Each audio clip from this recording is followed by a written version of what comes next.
say, little boy, how old are you? Little boy, how old are you? Sir, I'm only 12 years old. The last time the little boy was seen, he was standing on Mount Olivet Green. When he dispersed it over the crowd, he entered up into a cloud. Little boy, how old? I say, little boy, how old are you? Little boy.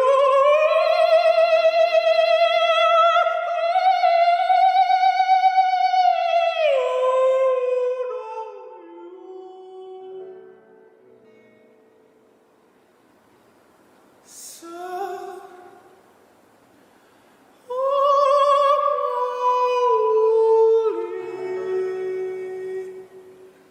12 years.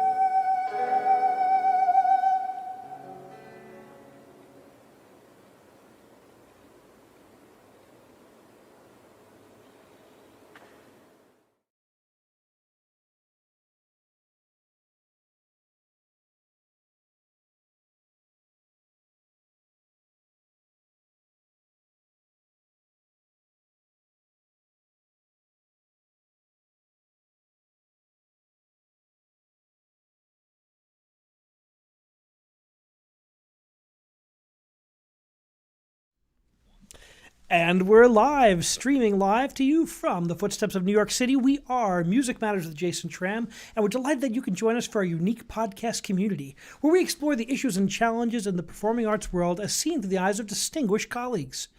Music Matters is a platform where artists and the people who love that art can come together and discuss so many issues, and we appreciate you joining us today. Feel free to use the chat feature to speak to our guests and ask some questions. We love the more questions that come in from the audience, the better our conversation is, so enjoy us there. If you want to see our past 130 episodes, you can go on our website at www.jasontram.net. You can also see our upcoming guests. We have leaders from the opera community, great educators, rock and roll artists. We go across genres to explore the issues that we've all faced during this COVID pandemic. So thank you so much for joining us. We have a wonderful guest today, Mr. Patrick Dailey, a countertenor and professor. He's been described as having a powerful and elegant countertenor voice by the Los Angeles Daily News and a vocal stand-up by the Boston Classical Review. He's been the winner of numerous competitions, and he was the first countertenor accepted in the Saratoga Opera's Young Artist Program, and he was also a member of the Opera New Jersey's Emerging Artist Program. And his operatic repertoire includes Oberon, The Midsummer Night's Dream, such a great role, Nerone in Monteverdi's L'Incoronazione di Poppea, as among many others, more modern repertoire as well. He's sung with symphony orchestras, and also in 2009 was a soloist doing a duet with Aretha Franklin at the John F. Kennedy Center for the Performing Arts in Washington, D.C. So a wonderful artist. Welcome, Patrick. Thank you so much. I'm so glad to be here.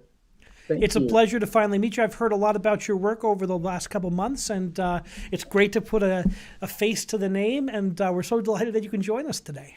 It's my honor, really. How are things in Tennessee? Tennessee, it's my home state. Nashville is my hometown, and so for me, they're well. I think others in the country would say differently, and of course, I would also say differently as well with my beliefs and such. But I always like to kind of keep the hope, and so and when I look around and really see, like today, it's a beautiful day. The sun is shining. I'm on campus at the moment, and there's a lot of activity as the students and between many of our schools, they've all like finished their pledging processes and all of that, and so they are, and everybody's kind of come out into organizations and all, and it's just it's an exciting time of year It feels very, as we're in spring, this newness, these new blossoming things. So it feels, though things are not perfect and things should be better, and we are always working for a better world, community, society. Um, Overall, we have a lot to be grateful for. We certainly do. And the spring is always a chance to remind ourselves that as nature is budding and blooming. It is raining here in New York, but what can you do? You're going to bring us that sunshine hopefully tomorrow. Please. So tell us about your journey as an artist. I always love to talk to countertenors and to see how they started their path and when did they discover this new repertoire and when did you get bitten by the countertenor bug? That's always an interesting question. I'm going to try to make this as quick as possible because I think also my story and my journey is also very indicative of why I do what I do. Before I start anything, my artistic journey, my educational journey, what have you, I always start off by saying I'm the great grandson of West Tennessee sharecroppers, Mark Pearl and Daddy Fred Slocum, who raised their grandchildren. My mother being one of those folks, on their sharecroppers farm in Somerville, Tennessee. And my mother came to Tennessee A&I State University then in 1966, where she met my father, and they were married. And then soon on, of course, I eventually came along, and in the late 80s, and raised me in a community just where I saw beauty and where I received a lot of beauty, where I received a lot of love, affirmation, support. Um, I'm sitting here at Tennessee State's campus now, and across the street is my home church, where I was raised, and where there are people who know my name and love me and will always support. So that's the basis of it, right? Because I wouldn't be able to do any of that if it wasn't for them, and many of the other elders and ancestors who have also gone on. They are a part of that too. They're always with me. So growing up, I grew up in my home church, Friendship Missionary Baptist Church, and growing up singing, I was started singing at the age of 3 at my nanny's house, and she called everybody and said, "Y'all stop whatever you're doing. Patrick's gonna sing for you." Made me sing at 3, and then I was in the children's choir, and they started me on that journey. She and her daughter Linda, my godmother, who recently passed away. We're actually getting ready for her services tomorrow. So I want to call out her name as a recently transitioned ancestor. But these were the folks that started that journey. So it starts very, very early. Then from there, being in different school and choral programs. And what was interesting is my mother is also an educator. She's a very notable educator in Tennessee, and worked to advocate for arts in education, arts in our schools. So important, and we see that there's never been an easy time for the arts in schools. I tell I train music educators, as you're an educator as well, that we're always advocating for our art form because it's always the easiest thing to cut. And that's the thing that's so sad. That's what they wanted to do. They wanted to cut our arts programs. There were always fluctuations of the music and the art and the dance and the theater programs in my elementary schools. Now, the other thing that I'm not going to get to that part, but anyway, so she was advocating for that because she saw that that's something that could help me. And if it could help me, then it also could help other children. So finally, and there's another organization that I have to shout out, the Choral Art. It's called Choral Arts Link, which is a program for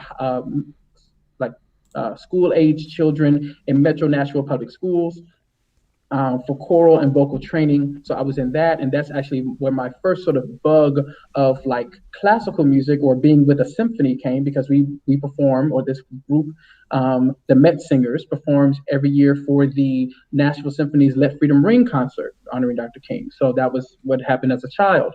I went to the National School of the Arts, and growing up in this community where my church is in front of Tennessee State, so I'm hearing TSU's music programs and singers and the band and the choirs. And then down the street from Tennessee State is Fisk University. And I wanted to go to Fisk University and be a Fisk Jubilee singer. That was my only goal. That was really it. And so that's even so my love and passion for what a tradition they have over at Fisk, right? That's a fantastic tradition, renowned. It's so beautiful, and every time you walk on campus, you feel like you're kind of stepping back into something so rich. And that's how I feel really about every HBCU, every historically Black college and university. I feel about that. And so I wanted to go to Fisk and be a Jubilee singer. And knowing that, I started taking lessons with my first voice teacher, who was the minister of music at my church. And then from there, something interesting happened. I started getting very fascinated, not just with the Jubilee singers, but other Black college choir and vocal traditions. Heard about, of course, finding out about Morehouse and about Hampton and about Tuskegee. Dillard. So many, so many, so many. There was two things that happened, and PBS is also important to this because PBS played two specials that sort of sparked something in me. PBS played the original Three Mo Tenors and Cook Dixon and Young PBS specials with Victor Trent Cook, Roger Dixon, and Thomas Young. And then PBS played the Morgan Choir Silver Anniversary that was led by Dr. Nathan Carter, that actually Kevin Short, a colleague and friend of ours, both, he's kind of in there speaking about Dr. Carter and the Morgan Choir and tradition. And I heard in both of those programs, I heard the countertenor for the first time. I also think it's important to lay out that me hearing bel canto sounds, me hearing classical sounds, if you will, initially came, or my biggest influence of that came from being surrounded by folks who looked like me, right? So that was very, very important. Yes, I had seen PBS operas with folks who didn't, but it was also mainly people who looked like me and also having music that I could relate to, the spiritual, the hymn, all of these things, as well as the arias, as well as the great concert music.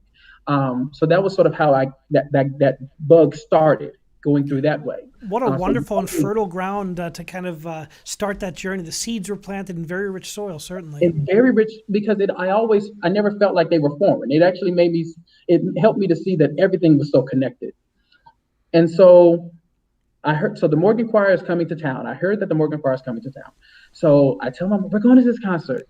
And I get out there and we hear this choir. And in that concert, as I'm a high schooler, there were 3 countertenors. And they were all different. And they were all amazing. And I sat there and I said, wow, that's my voice. But then next to me, and I hadn't switched to countertenor yet. I was still a tenor. Next to me is my mother. And there's a man that comes out in intermission, and he's this very tall, elegant man, and speaking so clearly and with such distinction. And he talked about the programming that they do at this organization called Salama Urban Ministries and their performing arts and such. And my mother says, God, I pray my son gets to work with that man. And then this is where it gets interesting. All my friends in high school know I want to go to Fisk. One of my little sisters, Christina Ray, that name is going to be important in a second. She says, hey, Pat, my aunt is the head of theater at Fisk. We're doing this show, The Gospel at Colonus. You should come over and audition. Sure. I go and audition. And who is sitting there as the music director is that man. That man is William G. Krim. And William G. Krim, who had studied with, who was a protege of William Warfield, had been a child prodigy, had gone to Eastman, studied with Anacostas, had this career in Europe, had done all of these things, and was here in Nashville now, running a program at Salama Performing Arts Institute, and building and helping at Fisk and teaching at Tennessee State as well. He took me in as a student, and then from that day, because he heard how I sang everything else, and he said, yeah, you're a countertenor. He's the one that made the switch. And the way he taught me, and also Christina Ray, and why I say that's important is because she was if you saw this past season of America's Got Talent, she was the 3rd place winner. Wow. 3rd place person. Yes, Christina Ray. So we come from people who just teach us, and they taught us how to sing everything. Like, get the vowels right, get this right. And then he would act like, oh, you all want to do that gospel stuff. Let me show you. And then get on the piano and start doing it. And, but showed us that anything was very much possible. And with because that technical grounding, right? Get that technique in line, and then you can adjust that technique to fit any other style. It sits everywhere. And so that's what we've done. Many of us are recording artists, or singing opera, or singing crossover, singing musical theater, whatever. We are doing it all. And because it was Salama that brought the Morgan Choir, that is part of why the reason why I went to Morgan. And so being at Morgan, being in that fertile soil, in the Baltimore, D.C. Virginia, Maryland area, being around these like brilliant musicians, having and now all of a sudden my world is also unlocked because I'm not like a long flight from New York. I'm just a couple of hours from New York. I'm a barely an hour from DC. I have everything at my disposal, and this choir and this ensemble and this program is giving me a lot of opportunity. And again, I'm still seeing it being flourish, seeing it flourish and being a part of the flourishing from people who are also within my same community and have similar experiences to mine. Um, and from there, from Morgan, I'll go to Boston University. Then also that PBS connection with Cook, Dixon, and Young shows back up because there were a few years because I had done the Harlem Opera Theater competition and won that. That got me connected, of course, to a lot of the New York scene, and then that got me connected to George Faison, doing shows with George Faison's theater, which then gets me connected to the tenors, Cook, Dixon, and Young. There was a period where Victor couldn't go out on the road, and the men that I wanted to be, I got to stand next to. Wow.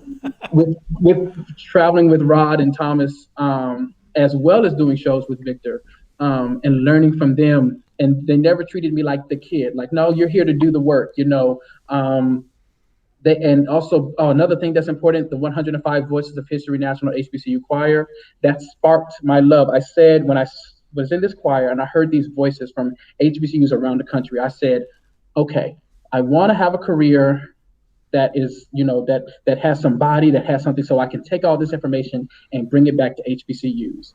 And I thought that was going to be, and I said, oh, I did a secondary. My minor was dance, and Really? my minor in high school and college was dance. But then my secondary concentration, interestingly enough, was choral conducting. And so I thought I was going to go and be a choir director at an HBCU. Well, that didn't happen, but lo and behold, you know, after going to BU, after having debuts, after being a young artist in all these different spaces, from Opera Saratoga to American Box Soloist, what have you, all over, and singing wherever, Opera Memphis, whatever, all of these places. Then I get back to Nashville, and I didn't really want to move back to Nashville, but that's a whole nother story there.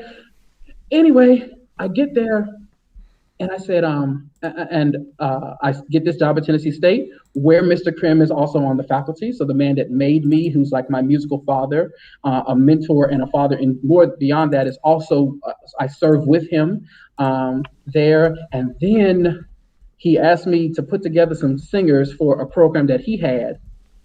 And it turned out that it went so well that people said they wanted to do it again.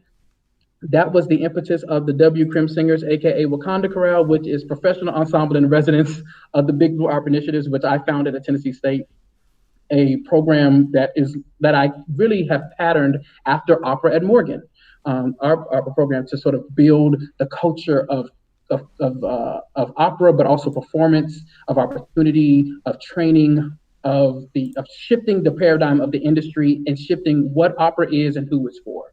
So all of that, I am very fortunate to be able to work and be in a place that literally gave me the spark for what I do, not just here, but literally all over the world.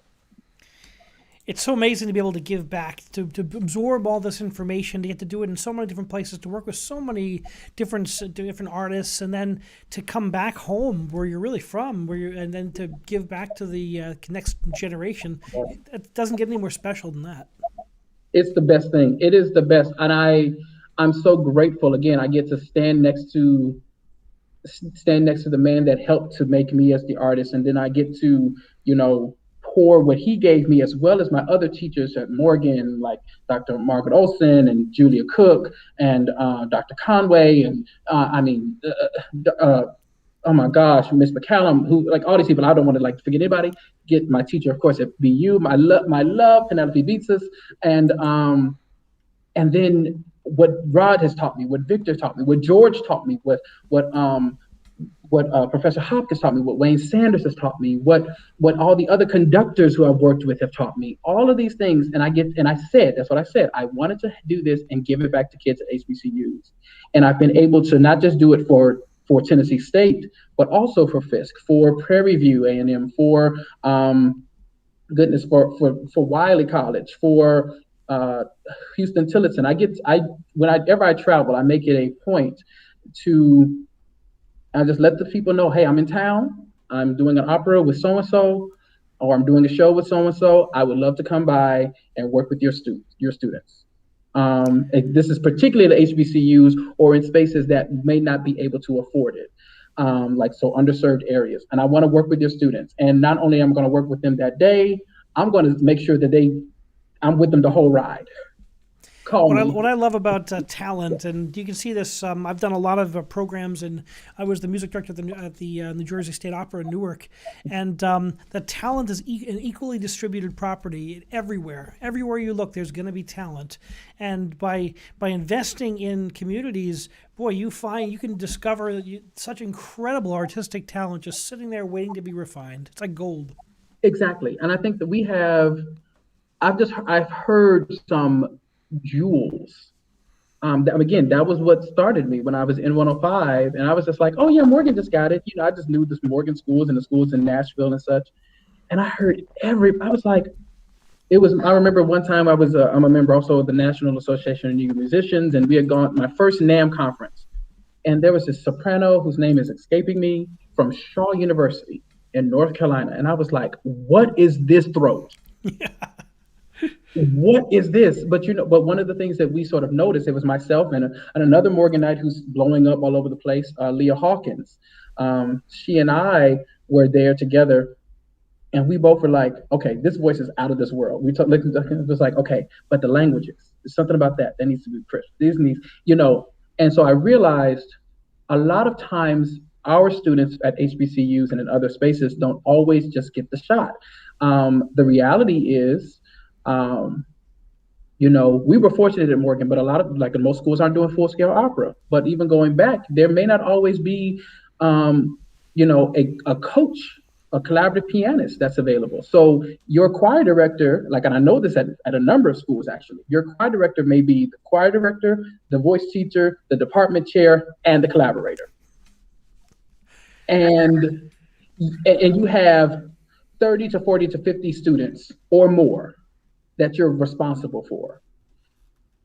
Something's going to get dropped. Not that they want to, not that they're trying to, but something will. And so I believe that the job of the village, the role of the village, and I take a lot of this even from an Africana, viewpoint, the role of the village is also to ensure if something is getting dropped, if that gets dropped, we pick it back up. So if that's not there, somebody else is going to come and supplement that. And so what we've done in building and creating the Big Blue Opera initiatives here at Tennessee State University, I saw, okay, we have great voices. There's definitely potential. There's talent here, but there's something that's not getting done. Okay, what's not getting done? How do we create something so that these kids get a shot? And then once we give them some of these things, they may not be totally ready, because a lot of times, particularly for HBCU students, we're dealing with first and second generation college students, for one, in many cases, not all, but in many cases, we're dealing with first generation college students. And then a lot of those students are also students who are not coming in having prior training. So what we're now also having to do is everything that someone else in another community may have done and have gotten for 10 to 12 years or more prior, we're literally having to build it to you in your freshman year to your senior year. That's not easy. And so we're trying to teach you all of the theory, all of the ear training, as well as the bel canto technique, as well as the languages. And if there is no diction, then the other thing is you may not have a real diction teacher at the school, or the IPA and all those language prerequisites, all that stuff. Yeah, it's got to be learned. We're responsible for dumping all of that. And these kids sometimes they're getting overloaded with things. And of course, understanding where we are, I'm very much a part of the things that are within the culture, although I am not a member of what is called the Divine Nine fraternities and sororities. I am a member of Phi Mu Alpha Symphony Fraternity of America, the Eta Xi. As am I. So one's a symphonian, O is a symphonian, I'm a symphonian. Way to go. Theta Iota chapter. Well, Eta Xi. So this is, I'm at Eta Xi, which is the fourth oldest HBCU chapter, founded May 20th, 1956. So coming into this and having so we have a sort of cultural thing that's happening. So everybody's like pledging, and so you want to have these things, and you're stepping, and you're also wanting to be a part of the gospel choir, or wanting to be a part of the games and being a part of these certain things, or running for, or I have a student who's a non-major, but she's running for Miss Senior right now. So there's all sorts of things happening, being pulled in many different directions, and sometimes you run into families who don't quite understand that, you know, hey mom, hey dad, my auntie, cousin, whoever is my guardian, I have this thing, I have potential to do this. Well, no, you don't need to do that, because a lot of times, and it's not about that they don't want you to succeed or do what you love. They're just looking out because they're like, where's the security in it? That's always a challenge being an artist, but for Yeah. those who just can't see themselves doing anything, I always say, listen, if this is something you can't see yourself doing something else, this is the place. There's always room for people when you have something to say. Yes, and that's the truth. I mean, I'm really grateful to be able to work with students who, and I get lucky because I don't always get to pick my students, but I'm very fortunate that when they walk into the room after I've kind of vocalized them, and I have a way of doing it where I say, okay, all right, just sing what you like. I turn around, sing what you like. And they start singing, and I'm like, okay, now I hear something. I hear your heart. I hear what you want to say. Now let's work on that. And now I'm going to still give you these 24 Italian arias. I'm still going to give you these little steps. But no matter what, my goal is at the end of the day, and I tell them all this all the time. So if any of my kids will ever watch this, they'll know this. The goal is when you leave Tennessee State University or any institution where I'm helping you out, or anywhere where if I'm within your space, the goal is for you to leave out and have every single option available to you. Give them the tools, and they'll pick their way, and it's so nice that there's a connection, that there's this kind of community atmosphere, that these artists have a chance to, you can point them to some people who can help them at the next level. It's necessary. Yeah, and we actually do a lot of that. We bring in, when I first got to Tennessee State, I found that was actually the impetus of Big Blue Opera Initiatives. Again, I heard that we had these great voices, and I was like, okay, there are some great voices here. They maybe need a master class, or maybe they need some extra help. So I asked around. I said, hey, when was the last time we had a master class? And they said, oh, it's probably been about 10 years. What? I was like, change it. And I was a little mad. I was like, so y'all don't have friends? Like, nobody has? Okay, let me get on the phone. We all have so many friends. I was like, you don't have friends? Like, you don't have friends? Let me call some people. And fortunately, my good brother, my god brother, also fraternity brother and big brother, Solomon Howard, I said, hey, he was at Kentucky Opera. I said, what day are you off? And in his low voice, hey, I'm off on this day. Okay, great. I'm gonna come pick you up from Louisville. I'm bringing you back to Nashville. You're gonna do a class. I'm gonna take you to eat. We're gonna be good. All right, good. I got you. And he came and did our first master class in over 10 years. That's what started the Big Opera Initiatives. And from there, we've had Karen Slack has come. We've had Roderick Dixon and Alfreda Burke. We've had Donato Cuccinota and Keith Chambers. I've worked with all those people. That's so fun. Yeah. So it's Donato did Cosi with me. Keith and I go way back. Yeah, it's a small world. It's so small, right? So everybody, we've had all these people come through to be a part of what we do. And I think and that's what I try to do, is bring every single time I get a new colleague, a new something, and I get close to someone in the show. An artist recently, my first time with Opera Louisiana in Baton Rouge, there was an artist who I got very close to, and she played my mom in the show, and I was like, Mom, so when you come to Nashville, and making it work. And that's what, and again, but that's what the village does. And these people have been so giving of their time. And more artists are coming in, because currently now we're in a partnership. It's getting ready to kind of close up, but we're in a partnership with Nashville Opera called the Nashville Opera Big Blue Fellows Program, where we have students from both Tennessee State and Fisk, a cohort of about 13, who have gone through monthly workshops, master classes with noted artists in the field, covering arts administration, covering audition preparation, repertoire selection, and then we did in the spring. We've had the performance master classes where they have been in master classes on Italian operatic and concert repertoire, German, French. Earlier this month, or last week actually, it was 21st and 20th and 21st century repertoire, and then closing out to next week on next Wednesday rather, it's going to be on African American concert repertoire. And Wonderful. So this has been brilliant artists, brilliant people again who've been so richly pouring into our students and into our community. So can't ask for anything. There's so much to give, and it's amazing. People love to come work with students. I mean, it reminds us all when we were there, and who doesn't love to give back, because we want to see the next generation climb that ladder. It's so important. Yes, and I've been so fortunate to even bring people who have, been instrumental in my own career and my own development. I'm trying to think who was the first teacher. Yes, the first teacher who did our Italian masterclass. It was Lester Lynch. And Lester Lynch sang Crown for me. We did a Porgy and Bess with Greg Baker as Porgy. I conducted that in 2009. Lester is such a great artist. He's amazing. And he Lester was such an amazing actor on the stage. Watching him do Crown was so much fun. Oh. And see, he did that's how I met him, because he did our Crown at Morgan. So when we did our production of Porgy. That must have been some Porgy and Bess. That's all I'm going to say. Let me tell you this cast. It was Lester as Crown. Kevin was Porgy. Kishna Davis was one of the best. A lot of it was double cast because we used some students. Oh my gosh. And then a young Leah Hawkins was Mariah. So it's great. It was just like, it's the stars all around. But and that's also why I feel I'm so passionate about HBCUs, or even passionate about the work we do for them, is because I came from went to an institution that showed me what was possible in historically Black colleges and universities. We can do full-scale opera. Porgy was not the only full-scale opera that we did. After I graduated, then they did other shows. They did. Porgy's harder than most. It's harder than most.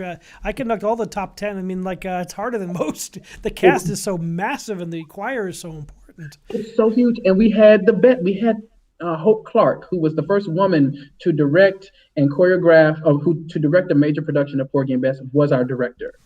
Having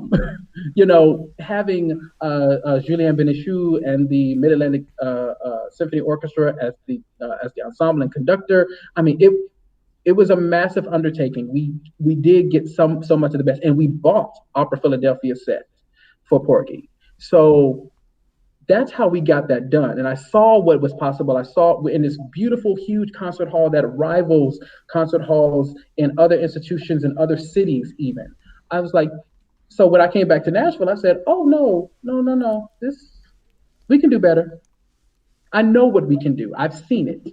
I know what is possible. I was also in Soulful Symphony, directed by Darren Atwater. So this is an all-Black and Latino orchestra with all-Black chorus, where it's his original music, where we're playing things in the gospel and classical and jazz idiom and performing it all. I was like, no, I know what's possible. I came from these churches that sang anthems, that sang all of these. No, it's possible. Let us do everything that we are capable of. Not just what we want to do. Expanding the boundaries. There's no boundaries when you open up the doors of education. It's incredible. And what a time to be alive. What a time for these students. We're seeing so many different voices come into the classical music field. I think it's wonderful.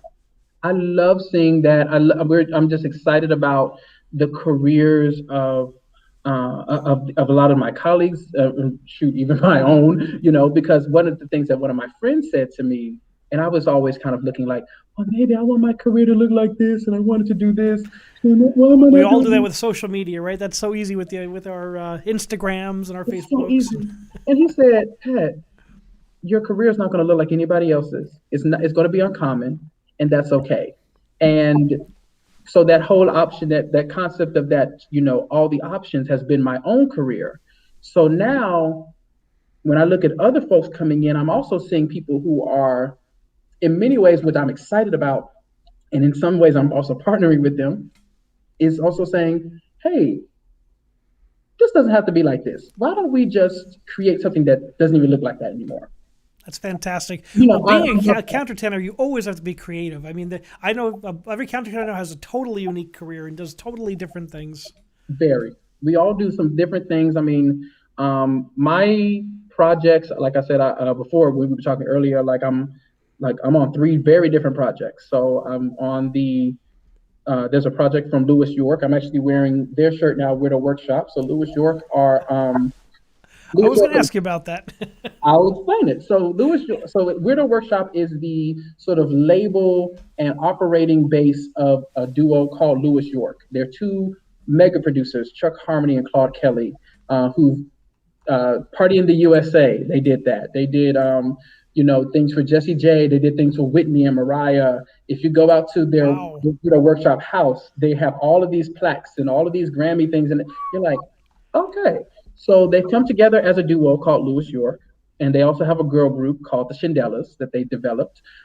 Three beautiful, powerful, amazing Black women, and so they're out here just creating whatever they want to create. And so they heard me at an event and said, hey, we want to put you on this song.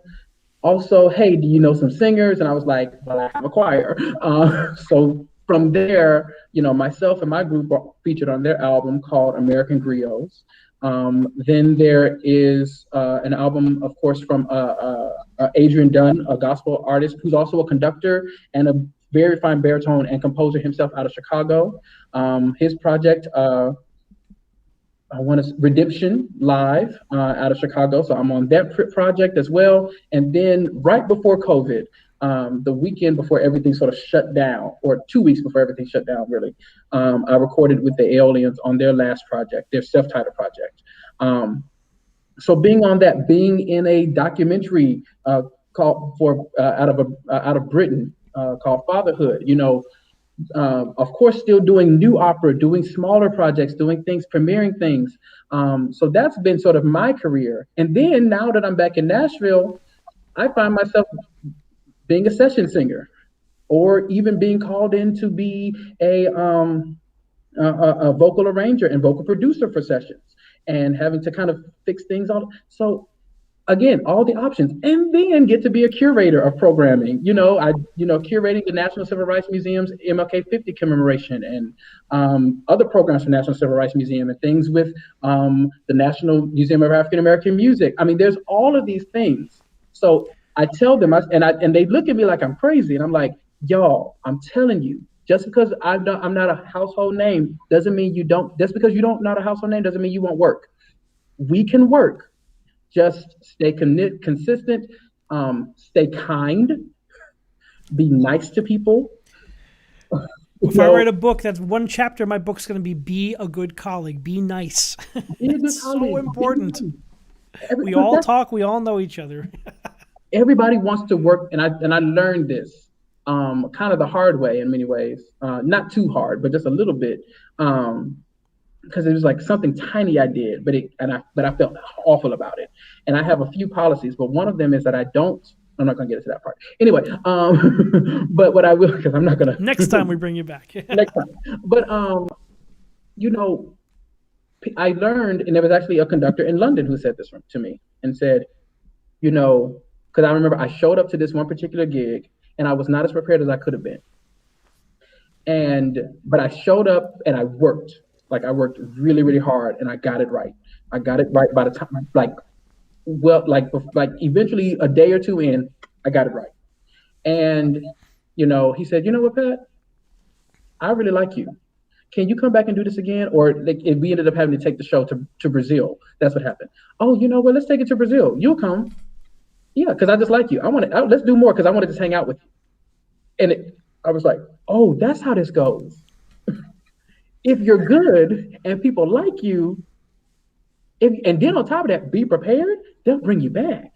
Also, that's because they like you. Music is a people business all the time and all the way. That's it. I'm going to stop talking because I'm going in. No, This is wonderful, and I really appreciate it. My only question is, when do you sleep? Listen. Um, I do sleep.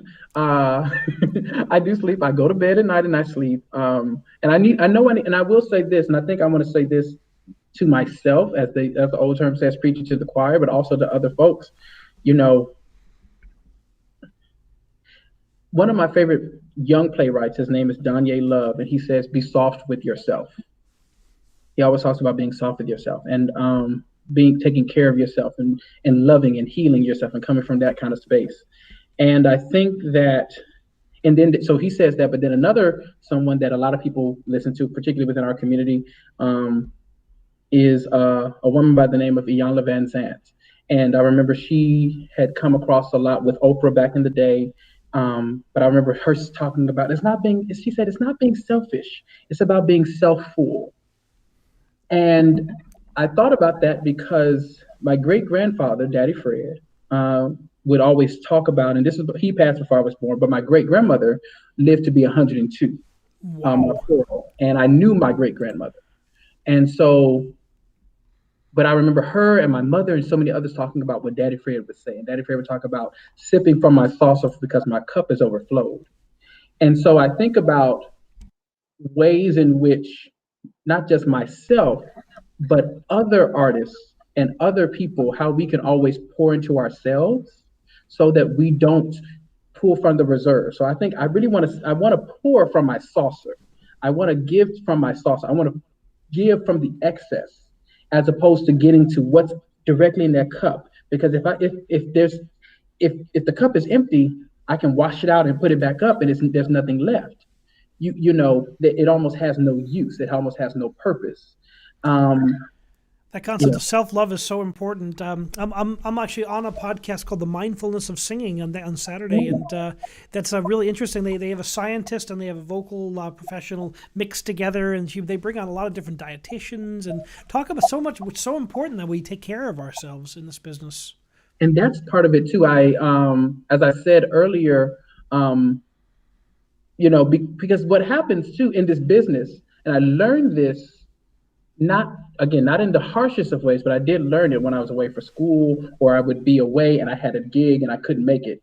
There were some folks in from my home church, who may not have been my blood family, but they were like family because in Nashville, it's really just my mother and I. Of course, my father and I have some siblings, but it's been my mother and I pretty much.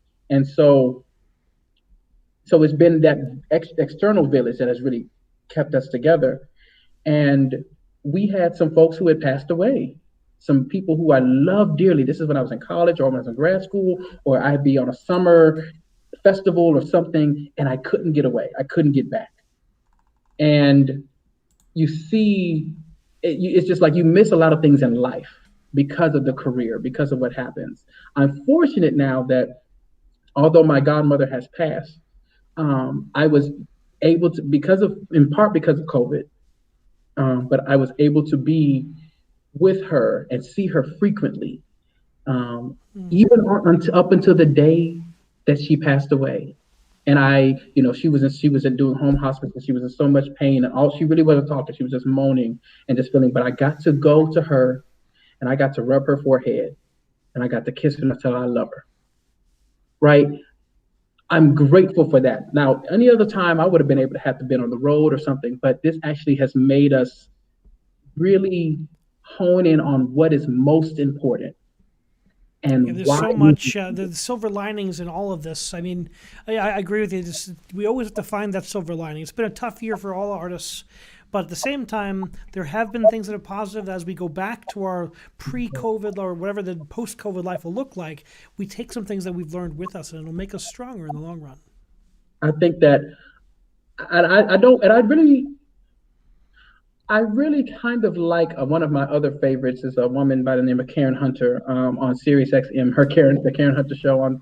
I pretty much only listen to talk radio because if there's so much music and if I'm in a session from this and that, I'm like I don't want to hear anybody else singing today. Yeah, I'm the same way. I love podcasts in the car when I'm driving back and forth to work. That's it. So she often talks about how this has jailbroken us, and I said, that's good. I'm also really excited that now in many ways because there are people like yourself doing these series and these things, and artists are bringing on people to talk. Karen Hunter has, not Karen Hunter, Karen Slack, my other big sister, has She's Kiki doing great Conversation. work too. I see she's doing wonderful work. Kenny Overton having Black Opera Live, and the work that so many people are doing. Kenny was the soloist in my first concert I ever conducted. I've known him since, boy, a long time ago. That was 2001. See, again, world's so small.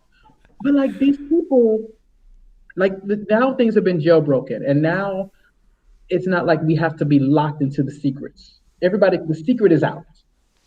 And I think that that's good. I think that's what makes things more equitable when everybody is able to be in the conversation. Everybody's able to hear things, and even if you don't completely agree, or you at least know that things are an option, you are informed, and that makes us for a better world. I personally don't always want things to go back to where they were, because the way they were, there was a lot of awful stuff, a lot of things that we missed, a lot of things that we would not have cared to pay attention to.